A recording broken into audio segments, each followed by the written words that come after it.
Aujourd'hui, je vous raconte encore une fois une histoire pour illustrer les principes de la courbe de Ferron plutôt que de rentrer dans des grandes envolées théoriques. Aujourd'hui, je vous raconte une histoire. Ça se passe dans une ville où est-ce qu'il y a deux pénitenciers, un fédéral, un provincial. Gros taux de criminalité dans cette ville-là, beaucoup d'assistance sociale, de problèmes de santé mentale, de consommation de drogue, de violence, des hauts taux de criminalité et une organisation fabrique des produits manufacturiers, offre des salaires en fait qui se rapprochent du salaire minimum et bien évidemment recrute comme main-d'œuvre plusieurs personnes qui sont sorties de prison dans les dernières années et qui sont en réinsertion sociale. Et c'est bien de le faire parce que ces gens-là ont le droit à l'erreur et ont le droit de réintégrer la société comme tout le monde. Ils ont le droit d'avoir un emploi et souvent c'est dans ces conditions-là qu'on va les embaucher.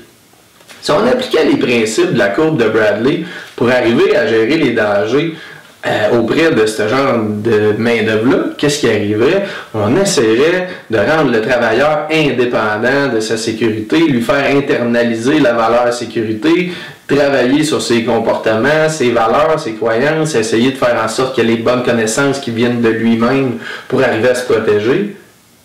Alors que ce monsieur-là, probablement qu'il a rencontré 25 psychiatres dans sa vie, psychologues, des travailleurs sociaux, il a fait de la prison, et malgré tout ça, on a eu de la misère à faire en sorte qu'il arrête de se battre, de voler, d'être violent, et tout ce que de consommer de la drogue. Et là, ce qu'on demande dans une organisation, c'est un superviseur de premier niveau qui a un DEP en mécanique, par exemple, de faire de l'intervention sur cette personne-là pour essayer de changer ses valeurs et de lui faire internaliser la valeur santé-sécurité. Comment?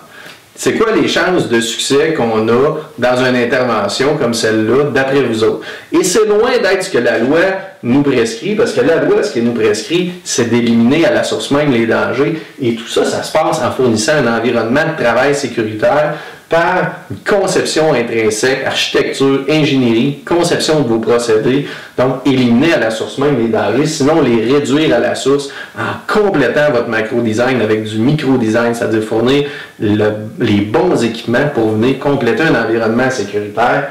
Et ensuite, à partir de cet environnement-là et de ces équipements-là, on doit définir des rôles et responsabilités aux gens qu'on doit leur enseigner, qu'on doit les évaluer en période de probation, les former, évaluer qu'ils ont compris, les renforcer là-dessus, les impliquer à différents volets de notre système de gestion et dans la gestion des dangers. Bref, aucune place au hasard. Et peu importe que votre employé sorte de prison ou qu'il soit seulement quelqu'un qui a plus de difficultés à comprendre ou que ce soit tout simplement Albert Einstein que vous avez embauché, vous avez la responsabilité de protéger tout le monde, tant le 10% de génie que le 10% de vos employés qui sont les plus problématiques.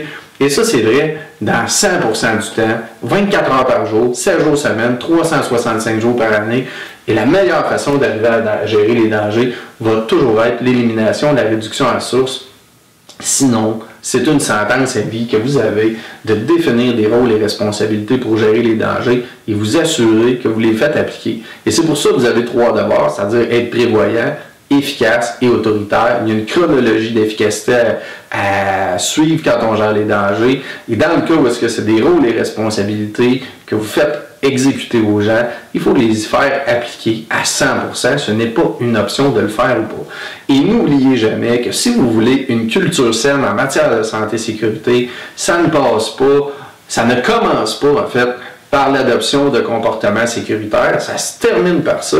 Il y a une chronologie bien précise à suivre et une culture en santé et sécurité, ça commence par le niveau de risque auquel une équipe de direction, une équipe de gestion accepte d'exposer ses employés.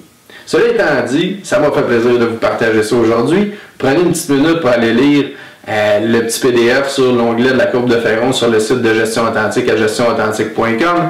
Et si vous voulez qu'on en parle ensemble, lâchez-moi un petit coup de fil, ça va me faire bien plaisir de regarder ça avec vous. Merci beaucoup et bonne fin de journée.